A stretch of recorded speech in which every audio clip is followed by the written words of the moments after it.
మరణాతండి. ప్రభు మిమ్మల్ని అందరినీ దీవించునుగాక. మరి నాకు ఈ మంచి సమయం ఇచ్చిన దైవజనులకి నా నిండు వందనాలు. మరి ముఖ్యంగా దైవజనులు కిరణ్ బాబాయ్ గారికి, పెద్దలైన వారికి నా హృదయపూర్వకమైన వందనాలండి. వాస్తవంగా ఇది మనందరం ఇక్కడ కూడుకున్నాం. ఇది సంతోషింపతగిన విషయమేమి కాదు, కానీ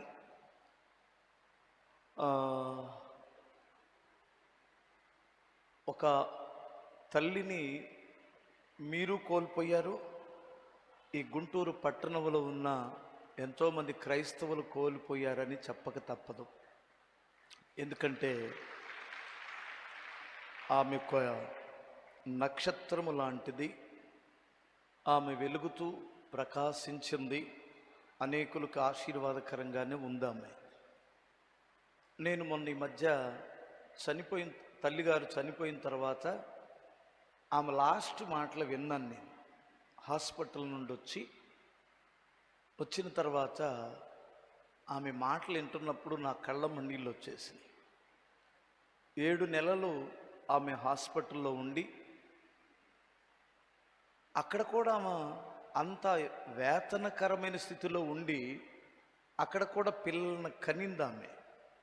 ఎందుకంటే ఆమె ఒక మాట చెప్పింది, నేను వచ్చేటప్పుడు చాలామంది ఏడ్చారు, నన్ను పట్టుకొని ఓ చిన్న పిల్లలాగా నన్ను ముద్దులు పెట్టుకున్నారు.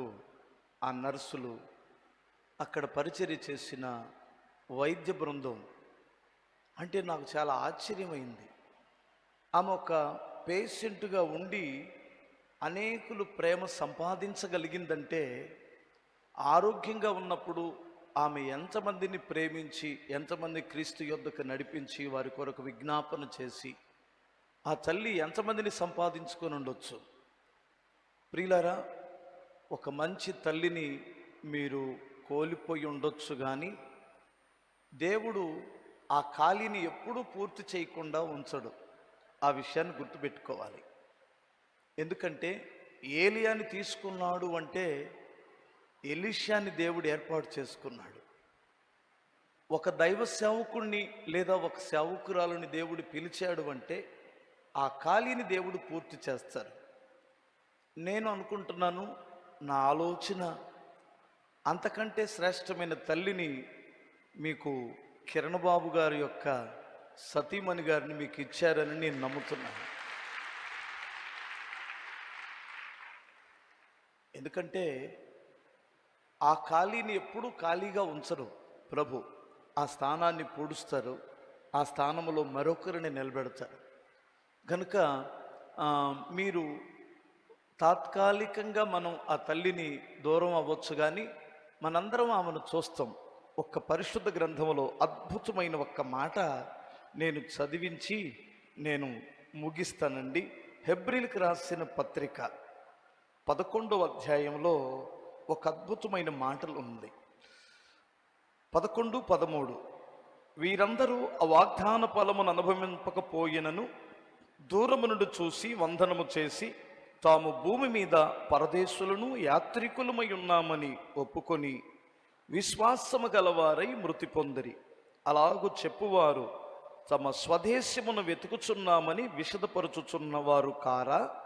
వారు ఏ దేశము నుండి వచ్చిరో ఆ దేశమును జ్ఞాపకముంచుకున్న ఎడల మరలా వెళ్ళుటకు వీలు కలిగి ఉండును. అయితే వారు మరి శ్రేష్టమైన దేశమును, అనగా పరలోక సంబంధమైన దేశమును కోరుచున్నారు. అందుచేత తాను వారి దేవుడినని అనిపించుకున్నటకు దేవుడు వారిని గురించి సిగ్గుపడడు. ఏలయనగా ఆయన వారి కొరకు ఒక పట్టణమును సిద్ధపరిచి ఉన్నాడు. ప్రియులారా, మీరు ఒక్కసారి గమనించాలి. వారి యాత్రికులమని గుర్తుంచుకొని బ్రతికారు, విశ్వాసము గలవారై మృతి పొందారు. వారి స్వదేశమును వెతుకుతూ 24 గంటలు ఆ దేశమును కొరకే ఆలోచిస్తూ దాన్ని వెతికారు. వారు ఏ దేశము నుండి వచ్చిరో ఆ దేశమునకి వెళ్ళడానికి గుర్తు పెట్టుకొని బ్రతికారు. అందుకని దేవుడు వారి దేవుడినని అనిపించుకోవడానికి ఆయన సిగ్గుపడడట. అంటే కొందరిని బట్టి సిగ్గుపడుతున్నాడనే కదా దాని అర్థమవుతుంది. ఇలాంటి మహాభక్తి కలిగిన తల్లుల గురించి నేను ప్రమీలమ్మ గారి దేవుడును అనడానికి దేవుడు ఎప్పుడు సిగ్గుపడేవాడు కాడు. అలాంటి ఒక శ్రేష్టమైన విశ్వాసము కలిగి ఆ తల్లి మరి ప్రభు దగ్గరికి మహిమలోనికి ప్రవేశించారు. ఆమెను మనందరము చూస్తాం. ఎందుకంటే బైబిల్ ఇక్కడ రాయబడింది ఒక అద్భుతమైన మాట, వారి కొరకు ఒక పట్టణమును దేవుడు సిద్ధపరిచారు. ఆ తల్లిగారిని మనం చూస్తాం, ఆ పట్టణములో ప్రవేశిస్తాం. ఆ శుభప్రదమైన నిరీక్షణ మనలందరినీ ఆదరించునుగాక. చిన్న ప్రార్థన చేస్తాను. దయగలిగిన తండ్రి, నాయనా, ఈ బైబిల్ మిషన్ను ప్రారంభించిన నాటి నుండి నేటి వరకు మీరు తండ్రిగాను, నాయకుడుగాను, బోధకుడుగాను, స్వస్థత పరిచే మహానుభావుడుగాను మీరుండి ఈ దేశంలోనే కాక ప్రపంచంలో ఈ బైబిల్ మిషన్ను తండ్రి మీరు అభివృద్ధి పరిచి ఆస్వాదించారు తండ్రి. మీకు స్తోత్రం. ఎంతోమంది భక్తులు ఈ మిషన్లో పనిచేశారు, వారి యాత్రలో ముగించారు. అదే రీతిలో అదే క్రమంలో మా తల్లిగారు కూడా తండ్రి ఆమె చివరి శ్వాస వరకు కష్టపడింది నాయన. ఆమె కష్టాన్ని మర్చిపోవడానికి మీరు అన్యాయస్తుడు కాదు. ఆమె చేసిన ఉపవాసములు, ఆమె చేసిన ప్రార్థనలు, ఆమె చేసిన సేవను మీరు మర్చిపోలేదు తండ్రి. పరలోకములో గొప్ప బహుమానం ఇవ్వండి. మరి ముఖ్యంగా తన కడుపును పుట్టిన సంతానమును తరతరాలకి ఆశీర్వాదకరముగా యాజక కుటుంబంగా మీరు నియమించినందులకు స్తోత్రం తండ్రి. వారితో కలిసి పనిచేస్తున్న అభిషిక్తులైన దైవజనులందరూ కూడా ప్రభా మీరు దీవించినందులకు స్తోత్రం. ఈ పరిచర్యలను నానాటికి మీరు అభివృద్ధి పరిచి అంచెలంచెలుగా దీవించండి. నీ దాసులైన వారికి, సంఘానికి, తన కుమారునికి, కోడలకి, పిల్లలందరికీ, మనవళ్ళకి, మనవరాళ్లకు ఓదార్పునివ్వండి నాయన. నెమ్మదిని కలుగు చేయమని యేసుక్రీస్తు నామం అడుగుచున్నాను తండ్రి. ఆమేన్. ఈ సమయం ఇచ్చిన దైవజనులకు